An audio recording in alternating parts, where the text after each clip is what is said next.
E aí, meus bons amigos orquidófilos, hoje esse vídeo é feito aí para você que fez perguntas. Hoje eu vou estar respondendo vocês. Mas antes eu quero pagar uma dívida com os meus amigos de trabalho que estão sempre comigo, apoiando o meu trabalho, inscritos no meu canal. Queridíssimo Ivan, ei, Ivanzinho careca, tá aqui ó, meu super beijo para você. Alessandro Moreno, beijão. Carlito, ei, grande Charlie Filippini.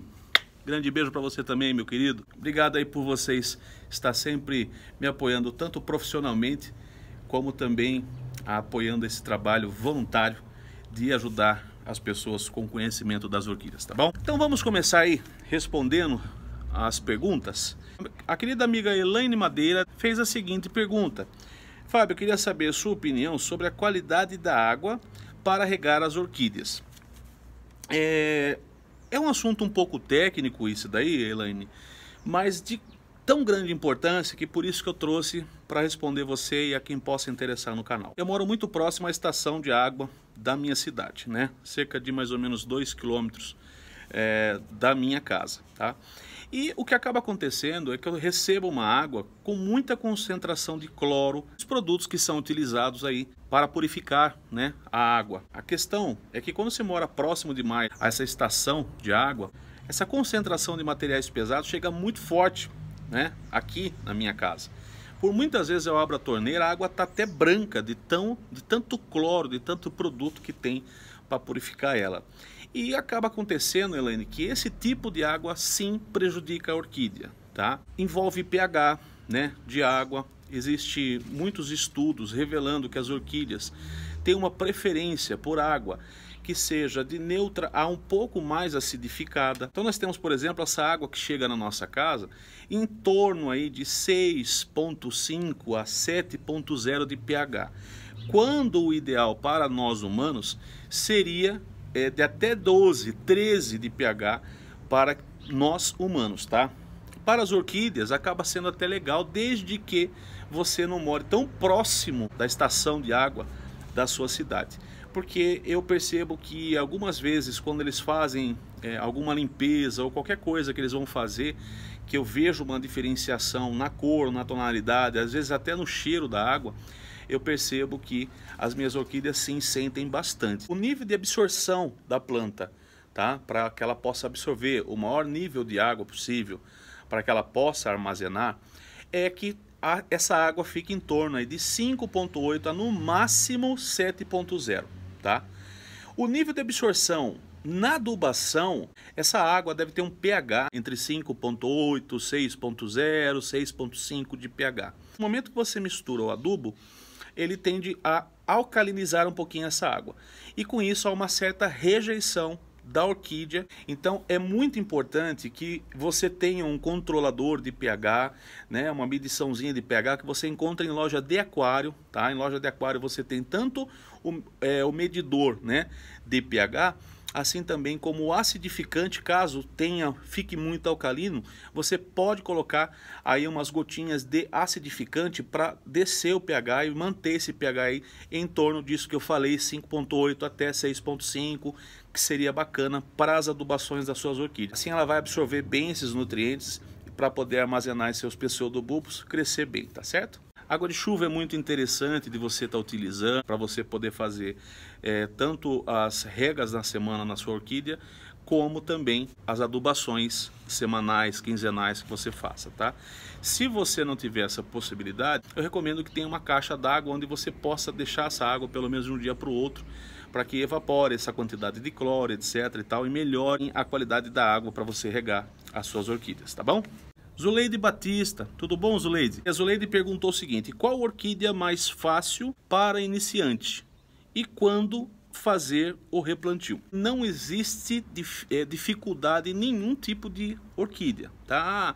Essa é mais fácil para iniciante, aquela é mais complicada. Existe sim algumas orquídeas que tem que ter alguns cuidados. Mas eu diria para você que se tivesse toda essa dificuldade, eu não teria aqui mais de 30 gêneros de orquídeas convivendo no mesmo espaço. E você vê isso pelo Brasil todo, pessoas cultivando orquídeas de diversidade de gêneros e espécies. Muita gente ofereceria para você, nesse caso, né, responderia essa pergunta te dizendo que Phalaenopsis seria o canal.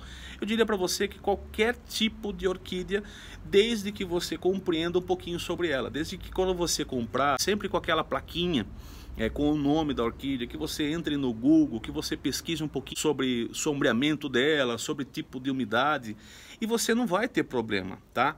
Então, escolher uma planta para você, eu diria para você que todas as orquídeas, tá bom? Desde que você estude um pouquinho o ambiente que convivem, etc, tá? Vou te dar um exemplo bem simples. No gênero Cattleya, todo mundo fala que é 50%, você colocando uma Cattleya lá 50% e tá tudo certo. Você, por exemplo, coloca aí uma Schelleriana a 50%, você pode não ter grande sucesso, tá? Em algumas regiões do país ela até suporta esse tipo de iluminação, mas a Cattleya Schelleriana tem uma necessidade um pouquinho menor de iluminação, tá? Então o que dificulta o entendimento das orquídeas, fácil para iniciante ou mais difícil, é simplesmente o tipo de iluminação e tipo de substrato, umidade, local, né? Então você tendo aí uma boa iluminação, um local ventilado, entendendo o substrato, o tipo de substrato que você utiliza para a sua orquídea, você pode ter qualquer orquídea no seu orquidário. Azuleide, só para encerrar então com a sua questão, né? Você me perguntava também quando fazer o replantio, né? O melhor momento para você fazer um replantio em qualquer espécie de orquídea, gênero, é quando elas estão em atividades, vegetando, emitindo nova brotação ou então emitindo novas raízes, tá? O amigo Juarez Carvalho, tudo bom, amigo Juarez? Ele faz a pergunta, fale sobre o Super Drive em orquídeas. Na verdade, o Super Drive, assim como o Cicrop, eles são mais classificados até como hormônios do que como enraizadores, tá? E o Super Drive, por exemplo, ele foi um produto que foi desenvolvido, segundo, né, dizem as histórias sobre o Super Drive, existiu uma guerra onde houve um grande desmatamento nos Estados Unidos, elaboraram esse produto que era justamente para fazer o reflorestamento das árvores que tinham sido derrubadas durante essa guerra, tá? E falar do Super Drive é um negócio legal, porque a base de composição do Super Drive imagina-se ser a vitamina B1. É um composto de minerais, de vitaminas, etc. Incluindo aí conversas de que o seu desenvolvedor ofereceu até $1 milhão para quem fizesse um produto melhor ou similar ao Super Drive.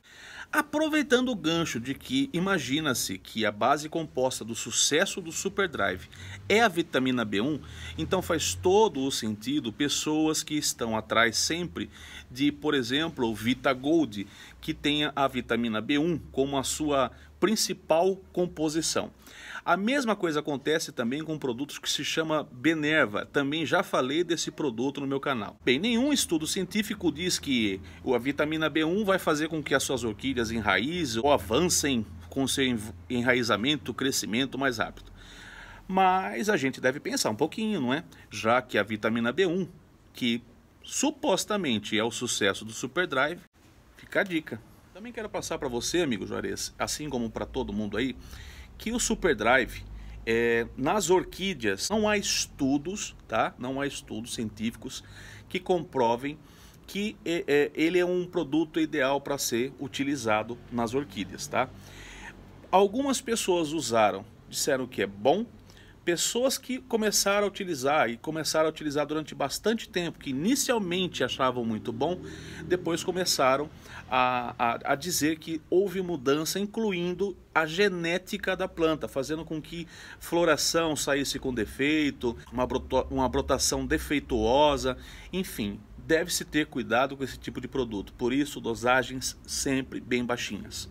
Daniela Hag, acho que é isso, Daniela Hag, assim também como a Paulina Araújo, né, tem uma dúvida sobre porcentagem de tela de sombreamento, né? No caso aqui da Daniela Hag, ela mora no Ceará, ela tem várias orquídeas e queria saber qual porcentagem de tela de sombreamento utilizar. Eu já falei em alguns vídeos meus, tá, que eu gosto de trabalhar com uma tela de sombreamento de 50%. Isso não é unanimidade, tampouco uma regra, tá? O que acontece é o entendimento, né? Porque às vezes, eu moro no Ceará e porque aqui é muito quente, eu devo colocar uma tela de sombreamento de 50% ou de 80%, etc. Você não faz a escolha da sua tela de sombreamento através do calor, da região, você faz através da iluminação, tá? É um espaço muito aberto, onde o sol passa praticamente o dia todo, pegando de uma ponta a outra dentro do seu espaço, então você deve sim ter um certo cuidado, tá? Protegendo as laterais nesse caso. Eu aqui no meu orquidário eu tenho 2 muros muito altos, então eu não me preocupo em colocar tela de sombreamento nas laterais, tá? Mas você, que de repente pode ter um espaço aberto, deve sim colocar tela de sombreamento até o chão, para que essa iluminação, quando o sol estiver se pondo ou então nascendo, não fique de cara para suas orquídeas, tá? Então é uma avaliação muito individual. O meu pensamento sobre tela de sombreamento é de 50%. Como eu falei aqui anteriormente no vídeo, eu tenho muitos gêneros, né? Ou seja, eu tenho as catleias, eu tenho encíclia, micro-orquídeas, ceológenes, epidendrum, vários gêneros com necessidades de iluminação um pouquinho diferenciada, mas que você consegue, no caso, adequar. Vamos supor que você faça a escolha dos 50%, você adequa colocando plantas com maior necessidade de luz em cima, caso, por exemplo, da epidendrum, encíclia, brassávula, né? E você vai colocando na parte de baixo plantas com menores necessidades de luz, caso do ceológene, é o caso das estanhópias, as comanaras, as phalaenopsis. Então é uma questão só de adequação, tá? Eu aconselho que a altura para essa tela de sombreamento seja no mínimo de 3 metros de altura e tá tudo certo, tá? Minha opinião é essa, então é uma avaliação que você deve estar fazendo aí. O amigo João Pedro Torres Rodrigues fez a seguinte pergunta: a casca de pinos nas minhas orquídeas estão dando fungos. Será que plantar apenas no carvão será melhor? João, eu não acredito que o caso dos pinos seja a causa dos fungos, tá? Então assim, tem que ter uma avaliação. Nós estamos vivenciando o inverno ele tende em alguns orquidários, a iluminação fica bem menor. É o caso, por exemplo, aqui no meu orquidário, né? A incidência do sol aqui no período de inverno é bem baixinha. Então nesse caso, o que eu recomendo é que o cuidado seja com as regas, tá? Porque você propicia esse tipo de problema normalmente nessa época onde acontece uma grande umidade, né? Então as regas devem ser o cuidado. O carvão, por exemplo, eu já tenho assim um certo receio, já tenho muitas pessoas me perguntando sobre se plantar orquídea só no carvão, se tem algum problema, e eu vejo tanta gente falar que não, tá? Eu vou entrar um pouquinho no assunto mais técnico, só para dar uma alerta para você que tem suas plantas plantadas no carvão. O enraizamento no carvão acontece de modo muito rápido, o que faz com que muitos amigos que estão plantando orquídeas nesse tipo de substrato acreditem que seja uma boa ideia. Ele de fato, ele é uma boa ideia, desde que haja, por exemplo, a preocupação de você trocar a sua orquídea de vaso depois de um determinado tempo. O carvão ele mantém absorvido dentro dele a quantidade de adubação. Quando a gente faz muito uso, por exemplo, dos adubos foliares, existe nesses adubos os sais. E o carvão, ele simplesmente chupa para dentro dele essa quantidade de sais, que no primeiro momento não faz nenhum tipo de mal às raízes das orquídeas, tampouco para as orquídeas. Então as orquídeas continuam crescendo, se desenvolvendo bem. Passado-se um tempo, as pontas das raízes começam a entrar em contato com esse carvão, né? Uma nova brotação, né? A primeira brotação veio lindo e tal, às vezes a planta floresceu e está tudo indo muito bem. Ao passar do tempo, você percebe que uma nova brotação, as raízes entram em contato com esse carvão e elas começam a queimar. Isso acontece justamente pelo que eu falei. Essa absorção que o carvão tem de puxar, de sugar para dentro dele esses sais que fica do adubo e que em algum momento vai se acumulando, começa a prejudicar sim o enraizamento da planta, podendo levar a orquídea até a morte, tá? Então se você fizer, por exemplo, o uso do carvão, mas trocar uma vez ao ano, uma vez a cada 1 ano e meio, não vejo problema. Passado disso, eu aconselho que o carvão seja utilizado sempre em um mix, tá?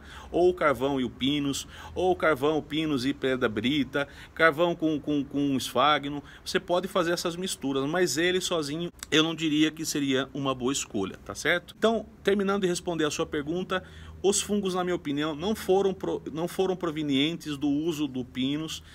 Você deve ter uma atenção com o espaço, se tiver mais sombreado, e aí um controle maior de regas, porque isso pode sim ser o maior problema que você está encarando aí, tá? Bom, meus amigos, por hoje aqui já escureceu. Eu vou ficando por aqui, mas amanhã não perde, tem a continuação das respostas dos meus amigos inscritos. Até amanhã, tchau, tchau.